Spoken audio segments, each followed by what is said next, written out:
Mwaramutse canke mwiriwe bivanye n'aho umwe wese aherereye. Muri Afurika haravugwa amateka menshi cane. Muri Afurika hari abantu benshi bandikije amateka cane. Hari abantu bagiye barakora ibintu bitarakorwa n'uwundi muntu uwo ari we wese canke bakoze ibintu bitangaje. Ese wari wazi ko umugore w'umukuru w'igihugu yoshobora kuja kurongora ku wundi mukuru w'igihugu wo mu kindi gihugu? Ivyo woshobora kuvyibaza.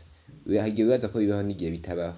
Iyo nkuru rero ndaguteguriye uyu munsi kumenyesha ko ivyo bibaho kandi vyanabaye. Niwe mugore wa mbere yakoze ayo mateka. Ushobora kwibaza ati ese ni muntu ki Graça machel? Yawikoze na bande? Vyagenze gute? Mu buryo bumeze gute? Yabaye first lady w'ivyo bihugu incuro zingahe? Vyose biri muri iki kiganiro. Ndagusaba no gukora subscribe canke se abone kugira uzohore udukurikirana iminsi yose, ndetse uzokurikirana ibiganiro vyinshi. Tuzovuga amateka abantu bagiye bandikije amateka muri Afurika benshi bagiye barakora ibintu bitarakorwa n'uwundi muntu kw'isi.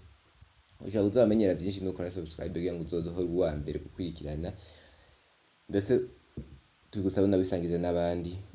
Ese Graça machel ni muntu ki? Amazina yiwe yiswe n'abavyeyi ni Graça Simbine. Ni umugore w'umunyamozambique afise amateka yiharije kuko yarongowe canke n'abakuru b'ibihugu babiri badasangiye ibihugu. Vyatumye amenyekana ku rwego mpuzamahanga canke ku rwego wa international. Graça machel yavutse itariki 17 z'ukwezi kw'icumi 1945, avukira ihitwa Manjakaze muri Mozambique y'igipolitiki. Ico gihe Mozambique yari igikolonijwe na Portugal. Akiri muto yize mu mashuri y'abamisiyoneri b'abamethodiste, aho yahawe buruse akija kwiga kuri lycée y'i Maputo, umugwa mukuru wa Mozambique, aho ariwe munyeshure w'umwirabure wenyine yiga kuri iryo shure, aho ngo vyatuma yibaza vyinshi cane kujanye na politike y'ivangura. Aho amaze kuja kuri kaminuza yize kuri Université ya Lisbonne canke Université de Lisboa, umugwa mukuru wa Portugal. Ivyatumye ashobora guhura n'abandi banyeshuri b'Abanyafrika bigaho nyene muri Portugal, aho baba bafise umwitwarariko wa politike mu bihugu vyabo vyari mu bukoroni canke vyari mu buryo bw'ubukoroni. Katuje ku rugamba rwo kurondera ubwigenge bwa Mozambique. Mu 1972 Graça Simbine yasubiye muri Afrika, muri Mozambique, aho yaciye aja mu mugwi wa Frelimo, Front de Libération de Mozambique, aho uwo mugwi wa Frelimo washaka ko Mozambique yikukira canke iba independent, aho Graça Simbine yaciye akwirikirana ivya gisirikare, ariko aca ahabwa akazi ko kuza aratanga ubutumwa no kubusoma kuri za email y'uwo mugwi. Aho ntibamenyaniye cane na Samora Machel yayobora uwo mugwi wa Frelimo mu gace ka Cabo Delgado muri Mozambique. Uwo mugwi wa Frelimo wari ufise icicaro muri Tanzania. Imyaka 2 yari umwigisha, akaba n'umudiregiteri wungirije canke diregiteri ajwe w'ishure rya Frelimo ryari Tanzania. Mu mwaka w'1995 Mozambique yarose ubwigenge, maze Samora Machel yatowe kuba presida canke kuba umukuru w'igihugu ca Mozambique, maze couple canke couple ya Samora Machel na Graça Simbine ikora ubukwe kuri uwo mwaka nyene. Mu 1975 kuva mu 1975 gushika mu 1989 Graça Machel yabaye minisitiri w'imico n'uburezi, kuva ko yamaze imyaka 14 ari minisitiri, aho yari uwo mugore wenyine yari muri leta, kandi akaba ari uwo mugore wa mbere yatwaye ministeri mu mateka ya Mozambique. Muri iyo myaka yamaze ari minisitiri yahinduye vyinshi, aho yahinduye ivyigwa abakoroni bigisha, acashiraho kwigisha ku mugoroba ico bita cours du soir ku bakuze. Ivyo vyatumye abazi kwandika no gusoma biyongera cane, aho n'abana benshi bashoboye kwiga igihe yaja muri iyo ministeri. Yasanze abana biga bangana n'ibice 40%, ariko imyaka 10 kuva mu 1975 abiga baragwiriye cane, aho ibice 90 vy'abahungu biga, ndetse n'ibice 25 vy'abakobwa. Kaduje mu vyaciye aja mu mivugo yo gufasha. Mu 1994 Graça Machel yashinze ishami ryo gufasha Fondation Mozambicaine de Développement de la Communauté, Fundação para o Desenvolvimento da Comunidade canke FDC. Mu 1996 yandikiye raporo UNESCO ayisaba kwitaho abana bashikirwa n'ingorane bivuye ku migwi y'abagwanyi canke imitwe y'inyeshamba. Muri uwo mwaka nyene yari nitoye kuba umukuru wa ONU, ariko biranka. Ari muco bita Global Headers, ishirahamwe ryashinzwe n'abahoze ari abategetsi mu 2007 yishinzwe na Nelson Mandela kugira ngo bazotore umuti w'ingorane zikomeye zikunze kwibonekeza canke zihanze isi. Graça Machel asanzwe kandi yitaho ibijyanye no gukoreshwa no asanzwe yitaho kandi asanzwe agwanya ibijyanye no gukoreshwa ubukwe ku gahato kw'abana naho abana baroborwa bafite imyaka mike cyane. Akora kandi mu by'amashyirahamwe yo kurwanya sida no kurwanya ubukene. Ari kandi no muri Africa Progress Panel, ishyirahamwe riri i Geneve mu Busuwisi ryashinzwe na Kofi Annan yahoze arongoye ONU. Graça Machel afite impamyabumenyi mu mategeko avuga indimi indwi harimwo Tsonga, ururimi yavukiyemwo, Icongereza, Igifaransa, Ikidagi, Igitaliyano, Igiportugie. Niyo mugore wa mbere mu mateka yabaye First Lady inshuro zibiri ku bagabo batandukanye bo mu bihugu bitandukanye. Aho bwa mbere yabanye na Samora Machel, perezida wa Mozambique, yatwaye Mozambique, na Nelson Mandela yatwaye Afurika y'Epfo.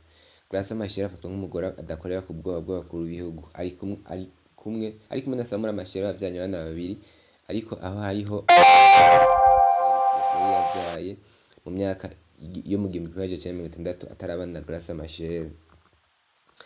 Graça Machel yamenyanye na Nelson Mandela inyuma yo gufungurwa kwa Nelson Mandela, aho baciye bagenzi cyane. Mu 1992 Mandela n'umugore wiwe wa kabiri Winnie Mandela byavuze ko batandukanye, aho mu 1996 byavuze cyane mu menyeshamakuru ko Mandela na Winnie Mandela batandukanye. Inyuma y'iminsi mike Mandela na Graça Machel babonetse bari kumwe, ariko kubera ko baba bafise akazi kenshi ntibabana mu nzu imwe. Ariko muri Presidence yo muri Afurika y'Epfo batangaje ko hariho ubucuti budasanzwe hagati ya Nelson Mandela na Graça Machel. Mu 1998 Nelson Mandela na Graça Machel bakoze ubukwe. Graça Machel ariko yahisemo kuguma akoresha izina rya Machel mu kugira ngo ahe icyubahiro umugabo wiwe babanye ubwa mbere ariwe Samora Machel. Aho ivyo byashavuje ahantu henshi muri Afurika y'Epfo bitabanezereye kubera ko Graça Machel atavuka muri South Africa, kandi kubera ko benshi bari bamenyereye Winnie Mandela yabafashije kurwanya intwaro yakajyanisha imiryango ya apartheid. Mu minsi ya nyuma y'ubuzima bwa Perezida Nelson Mandela, Graça Machel yashimiwe cyane n'Abanyafurika y'Epfo kubera yitayeho Nelson Mandela. Mu kubana kwabo Nelson Mandela na Graça Machel, Nelson Mandela yahaye amatungo Graça Machel na cyane ibyo baronse inyuma yo kubana, après mariage cyangwa after wedding. Graça Machel nawe yerekanye ko afise yerekanye igice yari afise imbere yo kubana na Mandela, aho yari afise miliyoni 3 z'amafaranga y'amayero gusa. Uyu mugore yanditse amateka akomeye, yatumye izina ryiwe rivugwa mu makungu, ndatuma izina ryiwe rishishikara kumenyekana, kuko yakoze amateka adasanzwe, kuko yashoboye kuba n'abakuru b'ibihugu babiri. Nta wundi muntu arashobora kubishikako, aho benshi bavuye abasaga b'abakuru b'ibihugu mu gihe bapfuye cyangwa baca bajya mu bikorwa byo gufasha badashobora kurongorwa igira kabiri.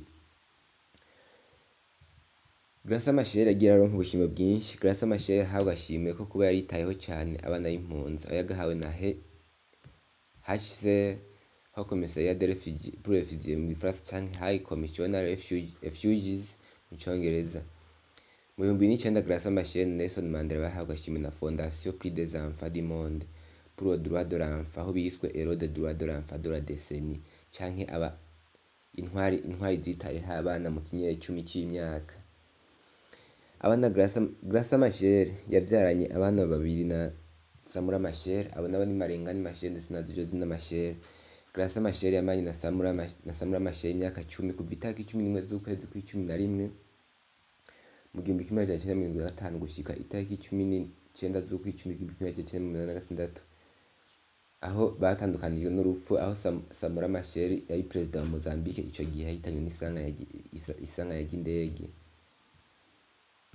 Graça Machel ico gihe yahitanywe n'isanga y'indege byagirije cyane ubutegetsi bwa Afurika y'Epfo bwatwaye ico gihe aribwo bwa apartheid, ko aribwo bashobora kuba bwarafashije ko Samora Machel yakorana cyane na ANC cyangwa African National Congress, umugambi warwanya gutotezwa kw'abirabure cyane muri Afurika y'Epfo. Usanzwe muzi ko byakunda kuba. Ibi byatumye rero bikeka yuko muri Mozambique bikeka yuko impanuka yahitanye Samora Machel yo Afurika y'Epfo yoba ifisemo uruhara. Graça Machel ku bijyanye n'umubano we na Nelson Mandela, Graça Machel ntabana yabyanye na Nelson Mandela, kandi Graça Machel yamaze umwaka umwe yitwa première dame canke yitwa first lady muri Afrika y'Epfo, kuko bakoze ubukwe na Nelson Mandela itariki 18 z'ukwindwi 1998, maze itariki 14 z'ukwindwi 1999 Nelson Mandela yaciye ava ku butegetsi, ntiyanasubiye kwitoza, aho yari yumva yuko imyaka iriko iramujana, aho yaciye asubirwa na Thabo Mbeki. Graça machel yamaranye na Mandela imyaka 15 kuva itariki 18 z'ukwezi kw'indwi 1998 gushika Mandela apfuye itariki 5 z'ukwezi kwa12 2013. Graça machel yasanzwe afise ubwenegihugu bwa Mozambique. Graça machel kubera kuba umugore w'abakuru b'ibihugu babiri batandukanye, vyatumye amenyekana ku rugero ruteye ubwoba, vyatumye izina ryiwe riduga mpuzamakungu. Akunze gutumirwa mu nama nyinshi, akunze gutumirwa mu masamiti canke mu masomo menshi, aho ashobora gushikiriza ivyiyumviro na cane ivyo asanzwe aharanira cane, ivyo kurwanira agateka k'abana, ndetse no kurwanira agateka k'abana bashobora gukoreshwa ubukwe ndetse bakiri bato, ndetse akarwanira n'agateka k'abagore. Graça machel ni umwe mu bagore bamenyekanye cyane muri Afrika, nubwo atagihugu yashoboye gutwara, ariko ari mu bagore bakoze uduhigo canke bafise utuntu bisangiye tutakorwa n'uwundi muntu ari we wese. Mwakoze kubona mwatwumvirije iyi nkuru ya Graça machel ko yarongowe n'abaperezida babiri, yaba Nelson Mandela canke Graça machel. Wari uyizi canke ni irya mbere uyumvise? Ushaka kuja muri commentaire ukatubwira nimba ari irya mbere canke nimba ari uyizi. Nimba ari uyizi, ico ndagusaba kandi ni gukora subscribe canke s'abone kugira ngo uzoze urakurikirana ibiganiro vyinshi vy'ubwenge. Tuzaturajisha amateka menshi yabaye muri Afrika canke amateka menshi y'abanyafrika. Bashobora no kuja muri commentaire ukatubwira amateka y'umunyafrika wifuza ko tugushikiriza, ko n'amateka menshi cane muri Afrika. Hari ivyo twavuze, hari n'ivyo tuzovuga. Ico ndagusaba rero no gukora subscribe canke s'abone kugira ngo uzobe uwa mbere ubikwirikirana iminsi yose, nimba ushaka kumenya nimba vy'ukuri ushaka kumenya amateka yo muri Afrika. Ndetse tunagusaba unabisangize n'abandi, ni benshi bashaka kubimenya kugira ngo babimenye. Murakoze.